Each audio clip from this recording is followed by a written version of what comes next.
Jussie Smollett insists he's innocent after being charged with staging a racial and homophobic attack. But Superintendent Eddie Johnson says the Chicago PD has a lot more evidence that proves Smollett is not telling the truth. And Superintendent Johnson joins me now. Good evening, sir. Thank you so much for joining us here. I really appreciate it. Good evening. Thanks for having me. Absolutely. A lot more evidence. Can you talk about it? What is that? Well, I can't really go into specifics because we're past the bond proffer, but I can just tell you this. You know, normally when we do things of this nature, all the evidence isn't provided up front. So there are some other things that just don't support the original version of the story that we got. Okay, so let's talk about some of those things. You said there are additional evidence, but you can't talk about it. What about this whole thing about the check? You know, he's saying he wrote on the line that it was for training and whatever, and it wasn't to stage an attack. What do you say to that? Well, you know what, like I said, Don, a lot of these things will come out in court if it gets that far. But let's face it, if you were going to, let's say, buy a stolen car, you wouldn't put in the memo line, I'm buying a stolen car. So that's what I'll say to that. Did the brothers testify or tell police that the check was for the attack, or was it for training? Well, when you look at, if you read the bond proffer, what they said the check was for is in that bond proffer, and it was for the attack, okay, the staged attack. So let's talk about this letter. What about the letter? Because that was one of the first things you said during the initial press conference, that you believe that he sent it. This was the one that came about a week before to the set of Empire. The FBI says that is not confirmed.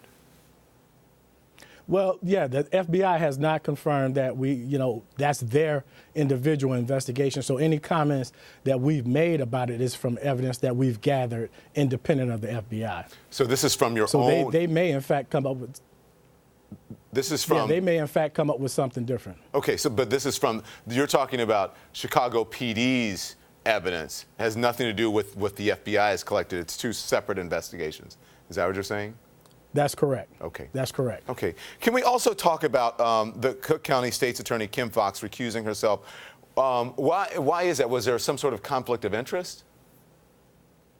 Well, you know, really, she's the person that has to answer that. But, you know, I have a very good working relationship with State's Attorney Foxx, and I would just say this, that I'm sure she had good reason for recusing herself from the case. So here's the thing. I mean, besides the question about why would Jussie Smollett do this, you laid that out in the proffer and from what you said at the press conference. But what reason, Superintendent, would the brothers have to attack Jussie Smollett on their own?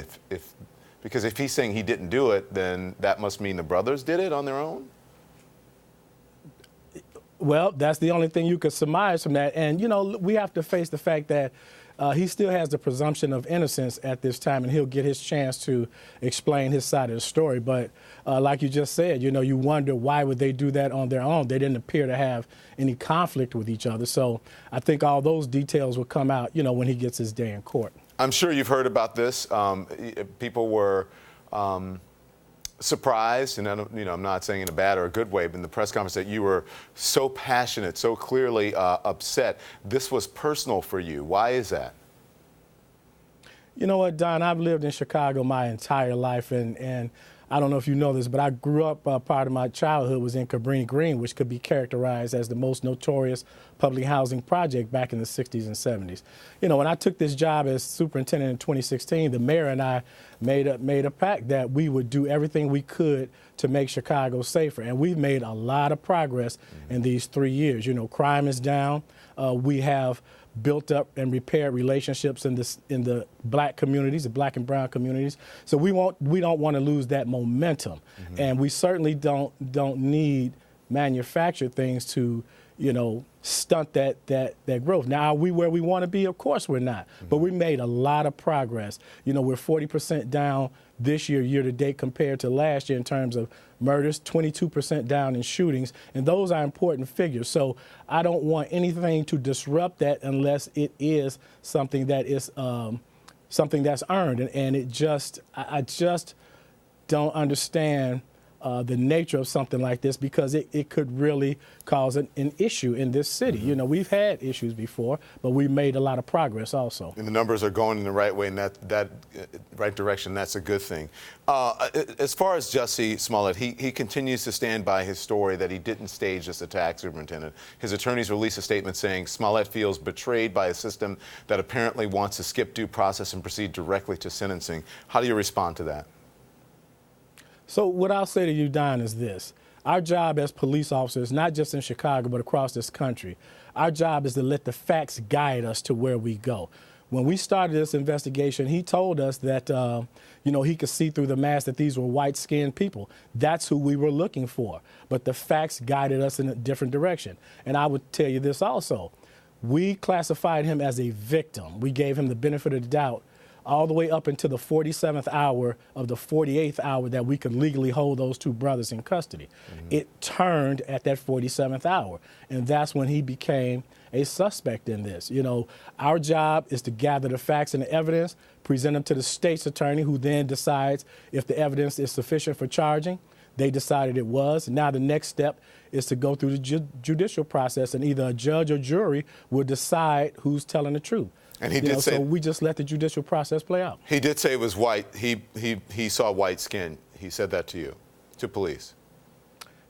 Yes, if you read the bond proffer, you'll see that in there. I have you here. I just want to make sure. And again, you stand by the evidence that you have, and you said that you have more evidence than what you presented at the press conference in the proffer that leads you to believe that this was something that he cooked up himself. I absolutely stand by the investigation. Detectives did a heck of a job, and I want to commend them on their thoroughness in that investigation. So I have no reason to believe right now that it's anything different than what we've stated it is. Now, when he gets his day in court and he's able to say his part of the incident, then we'll see what happens. But right now, tonight, the evidence suggests otherwise. It doesn't suggest that the incident occurred the way that he stated it did. You guys are very busy in Chicago. I want to ask you about R. Kelly now. He left the Cook County Jail this afternoon after posting bail. He was indicted on 10 counts of aggravated sexual abuse of 4 victims. These stories of R. Kelly with underage girls have been around for decades. Superintendent, why is it taking so long to charge him? Well, I think a lot of the problem is, Don, you know, even like for us, when we are investigating murders and shootings and things of that nature, you know, oftentimes we'll identify people of interest, but it ultimately comes down to whether witnesses or victims are willing to cooperate. You can have all the evidence in the world, but if victims and witnesses don't want to cooperate, then you kind of reach a point that you can't take it any further. So I think right now what you have with that particular case is people that feel like they were taken advantage of are willing to actually say something now. Superintendent, I thank you for your time. And you mentioned at the press conference about the people who were victims of gun violence in Chicago needing to get attention. And we would love to have you back to discuss that as well. So will you please come back anytime and discuss those issues? I'd be glad to, Don. Thanks for having me. Thank you, Superintendent Johnson. Appreciate your time.